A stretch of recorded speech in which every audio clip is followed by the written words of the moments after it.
In this episode of Paranormal Case File, we explore abandoned mines. A man named Frank is a fellow YouTuber who hosts a channel exploring abandoned mines and unusual places.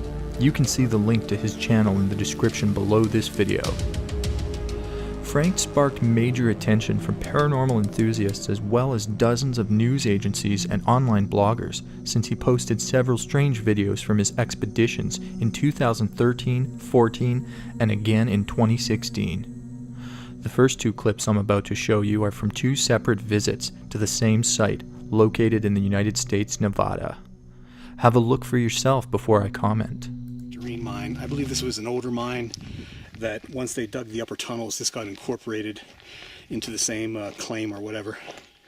I forget what this was called, this particular mine entrance here, but this one's got a little bit of water in it coming out of it. Not much.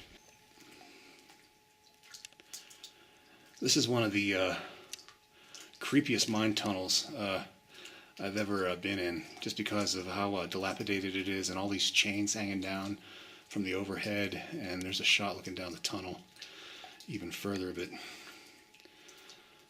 still pretty wet.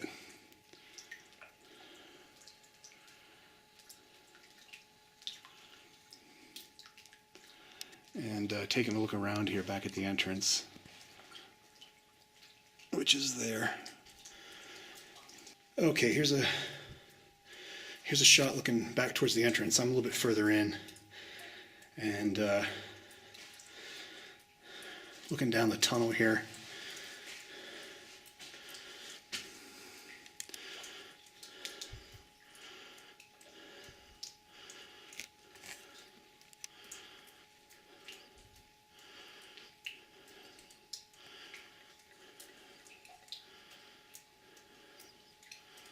I don't know why that one chain is swinging back there. Don't know if you can see that in the video or not.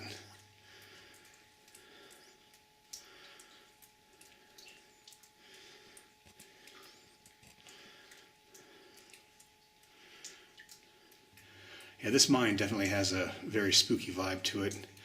So I'm going to head back out and check out the other stuff that's here. This is just too wet, too muddy.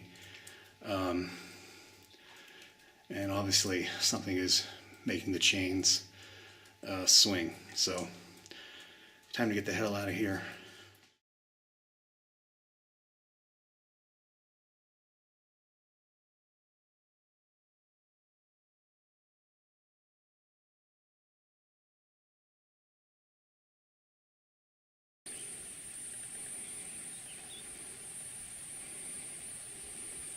Here's the portal. So let's go check this out.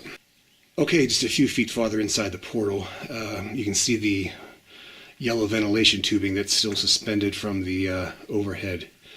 And there's a shot looking down the tunnel.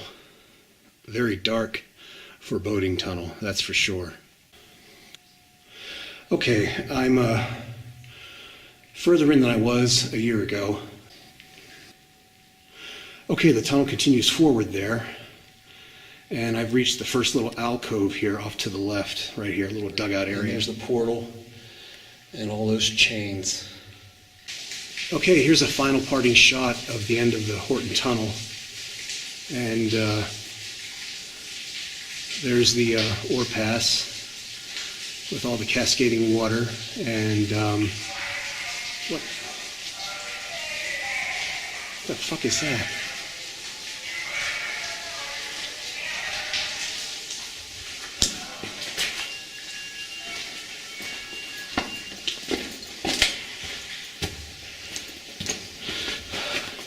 I don't know what that was, but there was a sudden blast of cold air, and I'm getting out of here.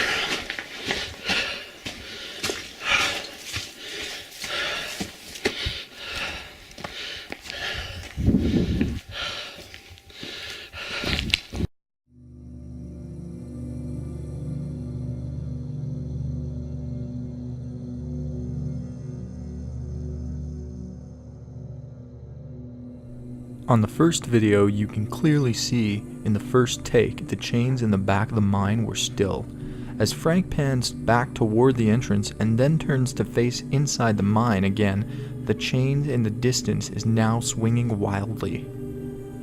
Then, a few seconds later, the chains closer to him begin to sway.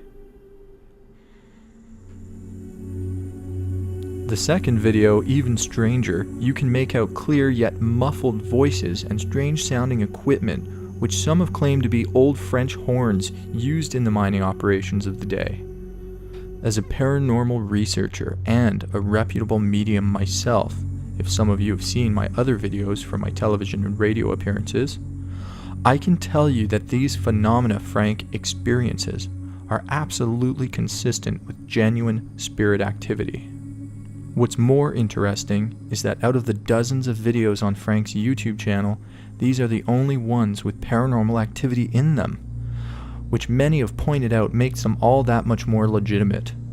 If Frank was faking this to get attention, you'd think the majority of his videos would have some kind of spooky or paranormal element to them.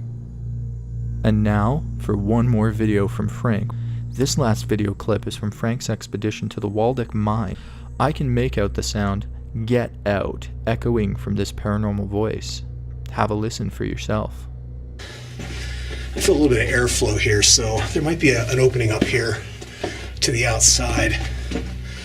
Maybe the bottom of a vertical shaft. So this mine dates back to the 1800s. It's over 150 years old and pretty old, and based on what little research I did, was a big gold producer back in the day. So we'll keep going this way. I'm not climbing up in there. We'll keep going down the main tunnel. Boards are bending. Do you hear that?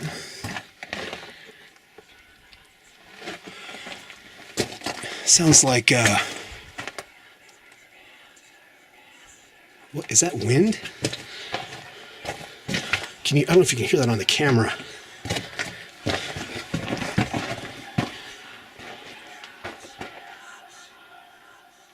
Do you hear that? It stopped.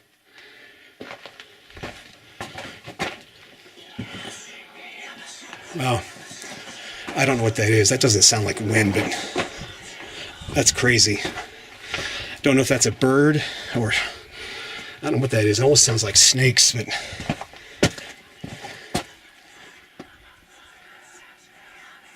wow. I've heard some weird stuff in mines, but that is definitely creepy. I don't know what that is. So let's get out of here and head back out to the portal. That was weird. Wow, I think I keep hearing something. That was strange. I hear the air blowing here. Wow. I like to end each video with an insight from my own research and experience with the paranormal. In the spirit of exploration, many amateur paranormal enthusiasts have turned to the Ouija board. As a medium, I am very familiar with this particular tool of seance. I have consulted spirit directly about the nature of the Ouija board and its mysterious power. My guide in the afterlife, a woman named Laren, has informed me that the Ouija boards in and of themselves hold no special power.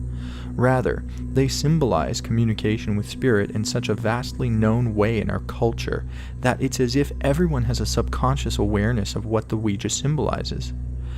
This collective unconscious awareness makes it so that when people come together and play with a Ouija board, their own minds can collectively create a synergy that attracts discarnates. That's another word for spirits.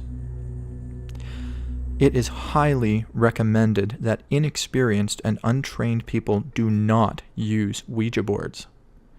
As a medium, I have a sophisticated relationship with my guide and higher beings in the afterlife, which allows for me to connect to higher levels. I've developed this relationship over the last 20 years of my work in the field. Whereas when you come together with superstitions and even a playful attitude, you are going to draw in entities who themselves have less than pure intentions. The results are not going to be positive. The way I know that I can trust the information I get in my readings is because my clients who come to me don't tell me anything about why they're coming, and in the process of giving them the reading along with messages, I'm able to depict specific and highly detailed information to them about exactly why they're there, and indeed even information that comes true later on, and it is through that process that a trust is built. Remember to click subscribe and hit like on these videos. Comment below, as I'd love to read your thoughts on these cases.